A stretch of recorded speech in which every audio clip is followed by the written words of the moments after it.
தமிழகத்தில் 4 முதல் 8ஆம் வகுப்பு மாணவர்களுக்கு ஏப்ரல் 15 முதல் 19 வரை விடுமுறை. பள்ளிக் கல்வித்துறை அறிவிப்பு. தமிழ்நாட்டில் பாஜகவிற்கு 25 விழுக்காடு வாக்குகள் கிடைக்கும்.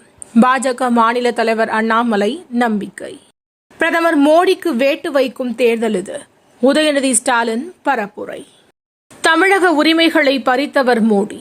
தமிழக காங்கிரஸ் தலைவர் செல்வ பெருந்தகை விமர்சனம். காங்கிரசின் நீட் வாக்குறுதி நாடகம். சீமான் காட்டம். சர்வாதிகார போக்கை மிகுதியாக வளர்த்துக் கொண்டார் எடப்பாடி. OPS குற்றச்சாட்டு. தமிழகத்தில் உச்சம் தொடும் மது விற்பனை. மார்ச் மாதத்தில் மட்டும் 4475 கோடிக்கு விற்பனை. 8000 வாக்குச்சாவடிகளில் துணைநிலை ராணுவம் பாதுகாப்பு. கண்காணிப்பு கேமராக்கள் பொருத்த ஏற்பாடு. பெங்களூரு குண்டுவெடிப்பு. பாஜக நிர்வாகியிடம் NIA விசாரணை.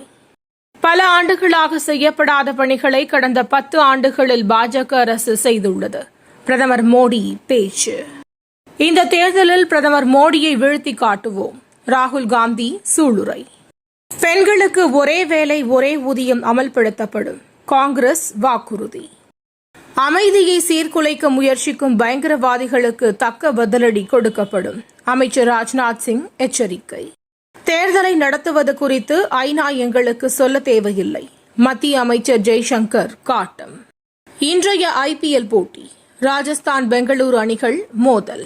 தினம் தினம் நடக்கும் முக்கிய நிகழ்வுகளை சுருக்கமாகவும் தெளிவாகவும் தலைப்புச் செய்திகள் வழியே அறிந்து கொள்ள QLN நியூஸ் சேனலை சப்ஸ்கிரைப் செய்யவும்.